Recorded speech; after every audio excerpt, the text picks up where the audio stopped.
नमस्कार दोस्तों। अन्नपूर्णा जयंती अन्न के महत्व का ज्ञान कराती है। अन्न से हमें जीवन मिलता है, इसीलिए कभी अन्न का निरादर नहीं करना चाहिए और ना ही इसकी बर्बादी करनी चाहिए।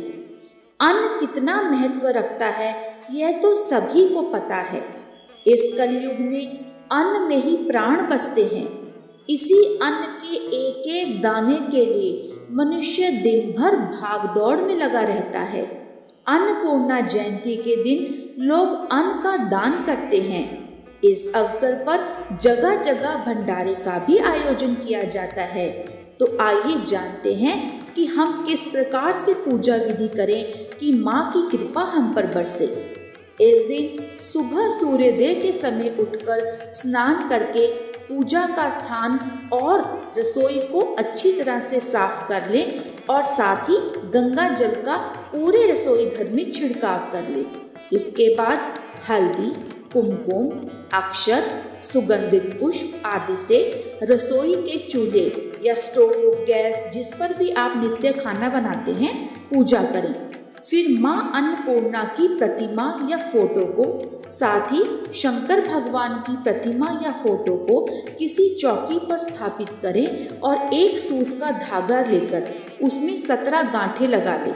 कई लोग 17 गांठें लगाते हैं और कई लोग 21 गांठें लगाते हैं। कहने का मतलब यह है कि जितने भी दिन का व्रत आपने रखा है उसी के अनुरूप आप सूत के धागे पर गांठें लगा लें। इस दिन माँ को नवीन फसल, गंध, अक्षत, पान, सुपारी, लौंग, इलायची, सुगंधित लाल पुष्प, धूप, दीप, नैवेद्य, अन्न से भरे हुए पात्र भी अर्पित किए जाते हैं। इस दिन माँ को बिना नमक के पकवान ही अर्पित करने चाहिए अथवा आप मिठाई का भी भोग लगा सकते हैं।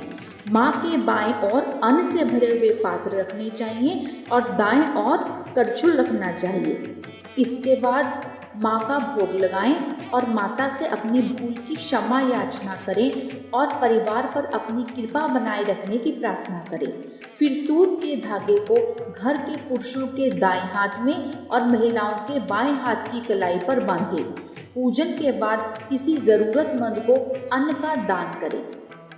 पौराणिक मान्यता के अनुसार एक बार पृथ्वी पर अन्न की कमी हो गई और लोग भूखों मरने लगे। त्रस्त होकर लोगों ने ब्रह्मा विष्णु से प्रार्थना की। इसके बाद ब्रह्मा और विष्णु ने शिव जी को योग निद्रा से जगाया और संपूर्ण समस्या से अवगत कराया। समस्या के निवारण के लिए स्वयं शिव ने पृथ्वी का निरीक्षण किया। फिर माता पार्वती ने अन्नपूर्णा का रूप लिया और पृथ्वी पर प्रकट हुई। इसके बाद शिवजी ने भिक्षुक का रूप रखकर अन्नपूर्णा देवी से चावल भिक्षा में मांगे और उन्हें भूखे लोगों के बीच बांटा। इसके बाद पृथ्वी पर अन्न जल का संकट खत्म हो गया। जिस दिन माता पार्वती अन्न की देवी के रूप में प्रकट हुई थी उस दिन मार्गशीर्ष पूर्णिमा का दिन था। तभी से इस दिन को माता अन्नपूर्णा के अवतरण दिवस के रूप में मनाया जाने लगा। दोस्तों, अब मैं वो सावधानियां बताने जा रही हूँ जिनका पालन करना अति आवश्यक है।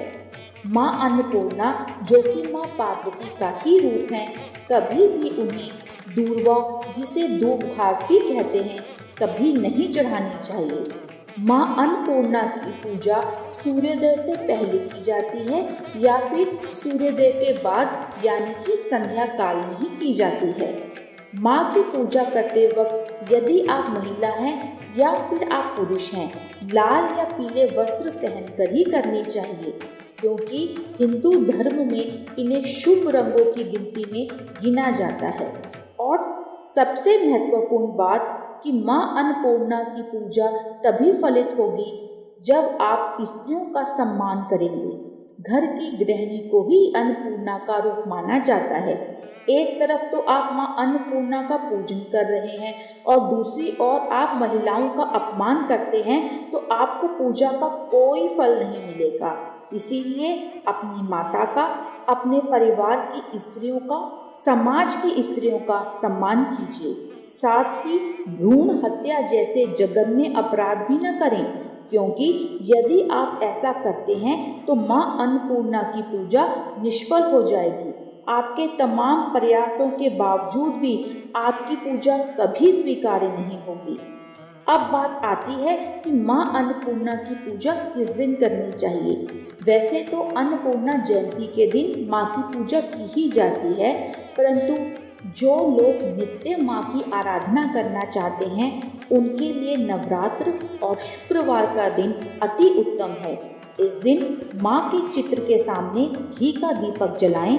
इसके बाद अपनी इच्छा के अनुरूप सात्विक भोजन का भोग लगाएं और अन्नपूर्णा स्तोत्र का पाठ करें।